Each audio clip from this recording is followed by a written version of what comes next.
What if I told you that the most seductive and dangerous figure in the history of fighting games is nothing more than a carefully constructed facade designed to hide a void of absolute power?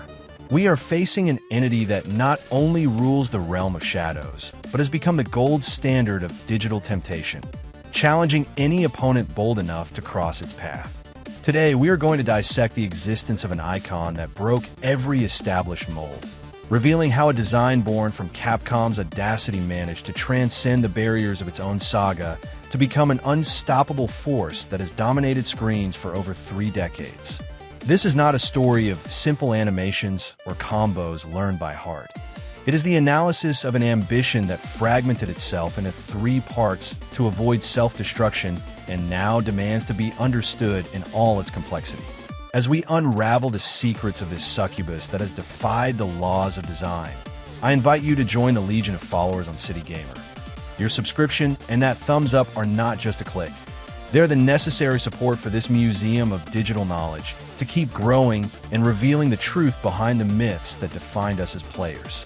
Keep your eyes fixed on every detail we are about to present, because once you understand the true nature of this being, your perception of the real hierarchy of the gaming underworld will change forever, and you will never see Morrigan Aensland the same way again. Profile. To understand Morrigan Aensland, we must look beyond her seductive appearance and delve into a tragedy of absolute power. Born in 1678 in Scotland, this succubus is not a mere inhabitant of Mackay. She is an S-class noble, an entity whose life energy was so vast that it threatened to consume her from birth. Her adoptive father, the sovereign Belial Aensland, made the most drastic decision of his existence, to fracture Morrigan's soul into 3 fragments. One remained with her, another was sealed in a separate dimension, and the third was kept by Belial himself, all to prevent her own nature from destroying her before she reached the maturity needed to rule. This background defines her personality, a rebellious figure, hungry for emotions, who despises the rigidity of her kingdom's laws. Morrigan prefers the freedom of a human world, where she constantly seeks the stimulation that her succubus nature requires to survive. This need is biological and cruel. Without the energy obtained from others' dreams and desires, her vitality withers within days. That is why her combat is not just a matter of honor or politics, but an act of constant survival, where her ability to manipulate reality, turning her bat wings into blades, projectiles, or impenetrable defenses, unfolds with an elegance that often confuses her rivals. The central conflict of her life reaches a critical point after Belial's death, when the fragment of power he guarded returns to her, forcing her to accept the weight of the Aensland family throne. However, this incomplete power gave rise to Lilith, an entity that embodies the sealed part of her soul. The tension between her desire for independence and the responsibilities of a queen, combined with the need to reconcile the fragmented parts of her being, positions her not only as a protagonist, but as the axis upon which the fate of Mackay turns. Her ability to manifest illusions, teleport by dissolving into a swarm of bats, and execute lethal techniques like the Soul Fist or Darkness Illusion has made her a constant presence in the history of fighting games. Beyond the borders of her own saga, Morrigan has transcended as a cultural icon, being a recurring guest in legendary Capcom crossovers. Through her, we see not only a formidable fighter, but a complex entity that oscillates between demonic nobility and an almost naive curiosity for the ephemeral nature of human life. Origin. To unravel the origin of Morrigan Aensland, we must go back to a truth that few players fully grasp. Her existence is the direct result of a containment designed to prevent a dimensional catastrophe. Unlike other inhabitants of Mackay, whose nature is instinctive and primitive, Morrigan was born with a reserve of power so colossal that the very structure of her soul threatened to collapse under its own magnitude. Belial Aensland, the absolute monarch and adoptive father of the young woman, understood that he was not facing a simple successor, but a force of nature capable of tearing the fabric of his realm, if not contained. The resolution of this dilemma was a decision that defined the fate of the entire demonic plane. Belial proceeded to perform an act of metaphysical surgery, fragmenting Morrigan's vital essence into 3 equal parts. The first fragment was what she retained within herself, constituting her core of consciousness and personality. The second was transferred to Belial himself, acting as a regulator that prevented his daughter's destructive power from overflowing. The third, and perhaps the most disturbing, was sealed away from both, hidden in a void dimension in the hope that it would never be reclaimed. This fracturing process not only saved Morrigan's life, but marked her character forever. Growing up with an incomplete part of herself, she developed a volatile personality lacking the moral restrictions of Makai's nobles. This is the reason behind her constant fascination with the human world. Morrigan not only seeks entertainment or pleasure in our lands, but unconsciously seeks sensations that allow her to fill the existential void caused by that original split. Her human life in Scotland, far from being a mere tourist whim, is the stage where she tries to explore her own identity, one that always feels fragmented and thirsty for wholeness. The true crisis of her origin is unleashed after Belial's fall. With his death, the fragment of power he guarded forcibly returns to Morrigan, unleashing an instability that forces her to mature prematurely as a ruler while she begins to feel the disturbing call of her sealed part. It is here that Lilith emerges, the physical manifestation of that third soul fragment that began to gain its own consciousness. This is not a simple family conflict. It is a struggle for the integrity of a being who has lived for centuries as an incomplete puzzle, and whose true story is a race against time to decide whether she will become the absolute queen of Makai by reintegrating all her pieces, or whether she will be lost forever in the search for what was taken from her at birth. Powers and attacks. Morrigan Aensland's nature is not limited to her physical presence, but manifests as an absolute manipulation of energy and matter. Her powers are not mere techniques learned in a gym. They're a direct extension of her essence as a top-class succubus. The foundation of her arsenal lies in her ability to transmute her own clothing and bat wings into any imaginable form. This plasticity allows her to turn her body into a lethal weapon, alternating between the elegance of a noble and the aggressiveness of a predator capable of materializing blades, spears, or pure energy projectiles at speeds that defy human perception. Her most iconic technique, the Soul Fist, is the purest representation of her mastery over soul energy. By firing these spheres of energy, Morrigan not only seeks to damage her opponent's physical being, but to wear down their will and life force, forcing them into a gradual exhaustion that eventually leaves them vulnerable to her next move. This ability is enhanced by her skill in close-quarters combat, where she uses her wings to create kinetic shields or to rise and attack from impossible angles. Her mobility on the stage is almost ethereal. She can disappear and teleport in an instant, surrounded by a swarm of bats, leaving her rivals attacking empty air while she reappears in their blind spot, ready to end the fight. Morrigan's true technical terror is revealed in her special attacks, where her ability to unleash the power of Makai reaches its peak. The technique known as Darkness Illusion is the perfect example of her dominion over reality and dimensions. By summoning a clone of herself, Morrigan traps her adversary in a choreography of devastating attacks that execute simultaneously from multiple directions, turning the combat space into a trap from which it is physically impossible to escape.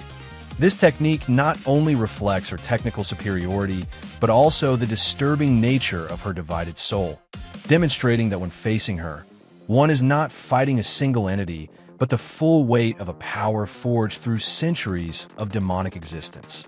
Beyond her direct offense, Morrigan possesses supernatural endurance and a regenerative capacity that allows her to survive impacts that would destroy any lesser creature. Her playstyle, defined by total space control and constant pressure, forces her opponents to make mistakes, as each of her moves is designed to anticipate the enemy's reaction and punish it with mathematical precision. In every combo and every energy blast, Morrigan demonstrates why she is not just another playable character, but an entity that masters the laws of combat, transforming each encounter into a lesson in power, where elegance and brutality merge into a single language of destruction. Games. Morrigan Aensland's trajectory transcends the borders of her own universe, consolidating her as one of the fundamental pillars in the history of fighting games. Her debut came in 1994 with Darkstalkers, The Night Warriors, a title where she was introduced as the heir to the throne of Makai and the counterpart to the vampire Lord Dmitry Maximov. After this start, her presence became a constant throughout the saga, participating in key installments such as Night Warriors, Darkstalkers Revenge in 1995, and reaching a narrative and gameplay climax in Vampire Savior, The Lord of Vampire in 1997. Starting in the second half of the 1990s, Morrigan began to expand her influence into other digital territories through crossovers. In 1996, she ventured into the puzzle genre with Super Puzzle Fighter 2 Turbo, demonstrating a versatility that would allow her to integrate into multidisciplinary projects. 2 years later, in 1998, she jumped onto the scene of great epic battles by joining the cast of Marvel vs. Capcom, Clash of Superheroes, thus beginning one of the most emblematic relationships in the entertainment industry between Capcom's franchises and the Marvel universes. The arrival of the new millennium marked a stage of omnipresence for this succubus. Between 2000 and 2001, her name appeared in cult titles such as Marvel vs. Capcom 2, New Age of Heroes, in addition to starring in legendary matchups in the Capcom vs. SNK saga, including Match of the Millennium and Capcom vs. SNK 2. During this era, she could also be seen in titles as diverse as Gunbird 2, where she appeared as a secret character, and strategy and tactical RPG installments that consolidated her position as a global-scale character. As the decades advanced, Morrigan continued to be an essential figure in releases such as Tatsunoko vs. Capcom in 2008, as well as in installments of Marvel vs. Capcom 3 and Ultimate Marvel vs. Capcom 3 in early 2011.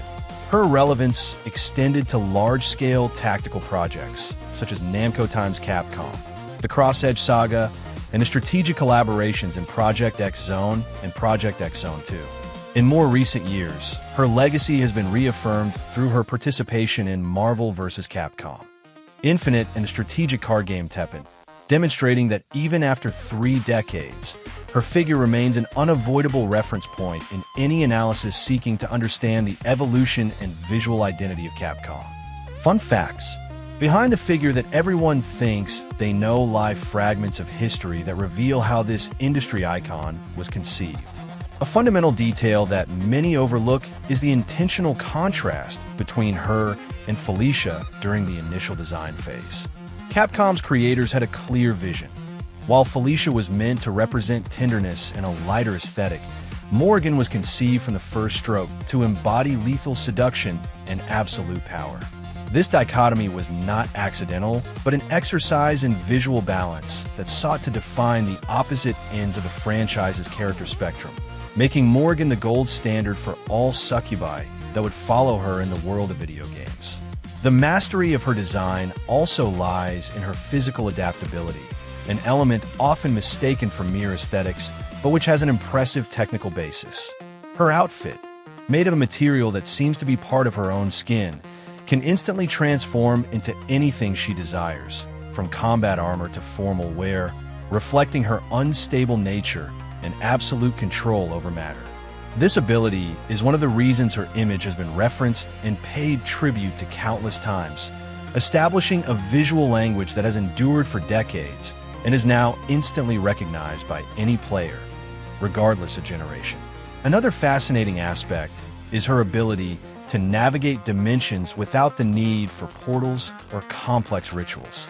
Unlike other demons that require specific conditions to cross the veil between Makai and our world, Morrigan has an innate ease for traversing reality, which explains why she has appeared in so many titles outside her own saga.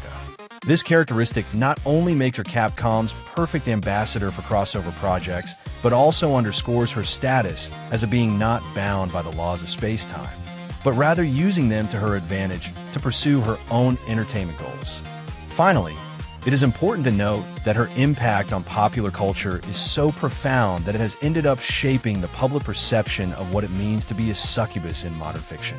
Her carefree, almost capricious attitude toward the immensity of her political responsibilities is what truly humanizes her, and at the same time, makes her so unpredictable. She is not just a character designed for combat. She is a narrative construct that celebrates complexity, demonstrating that true power lies not only in the strength of one's blows, but in the ability to define one's own identity in a universe where everything else is destined to fragment. Conclusion: the true greatness of an icon is not measured solely by its impact on the scoreboard, but by the indelible mark it leaves on our collective memory and on the way we understand video game design. Morrigan Aensland is not just a sum of pixels or a list of special attacks. She is living proof that a well-constructed narrative can defy the passage of time and continue to captivate new generations of players. Now that we have laid bare the technical reality and the origin behind this myth, the conversation has only just begun, and I would love to know which part of her story you found most revealing or what specific memory you have of her from your gaming sessions. If this analysis has managed to connect with the passion we share for the digital world, I invite you to leave your mark in the comments, where we will continue to debate the secrets of this universe. Supporting this space is vital, so if you enjoy this content, be sure to leave that thumbs up, subscribe to the channel, and activate notifications so you never miss the exact moment when we reveal the next piece of this great puzzle. Every interaction counts, and it is precisely that support that allows us to keep the flame of City Gamer alive, exploring the deepest corners of our favorite franchises with the quality you deserve. For those who wish to take this experience one step further, I open the doors to our exclusive membership, a unique opportunity to access our video premieres before anyone else and become part of the inner circle that makes this project possible. For an extremely accessible cost, you not only secure early access, but become the engine that drives the growth of this community and the creation of increasingly ambitious research. Thank you for accompanying me to this point in the journey, where curiosity and technique meet to elevate our passion to a higher level. Stay tuned, because what we are preparing for our next encounter promises to shake the very foundations of what you think you know about the history of video games.